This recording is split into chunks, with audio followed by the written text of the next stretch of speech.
మాజీ మంత్రివర్యులు శ్రీమతి సవితా ఇంద్రారెడ్డి గారు, అదేవిధంగా మరి కౌన్సిల్లో ఫ్లోర్ లీడర్ శ్రీ మధుసూదనాచారి గారు, అదేవిధంగా నర్సంపేట ఎక్స్ఎమ్మెల్యే పెద్ది సుదర్శన్ రెడ్డి గారు, వీళ్ళందరూ కూడా మహబూబాబాద్లో వారి అంతిమయాత్రకు పోతుంటే వారినందరినీ కూడా మార్గం మధ్యలోనే అడ్డుకోవడం, పూర్తిగా శ్రీనివాస గౌడ్ మాజీ మంత్రి గారిని వీళ్ళందరినీ కూడా అడ్డుకోవడాన్ని, అరెస్ట్ చేయడాన్ని బీఆర్ఎస్ పార్టీ తీవ్రంగా ఖండిస్తున్నది.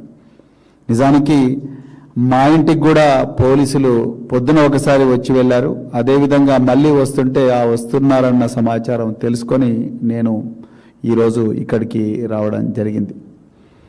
నిజానికి ఆర్టీసీ కార్మికుడి హత్య అది ఆత్మహత్య కాదు, నిజానికి ప్రభుత్వం చేసిన హత్య.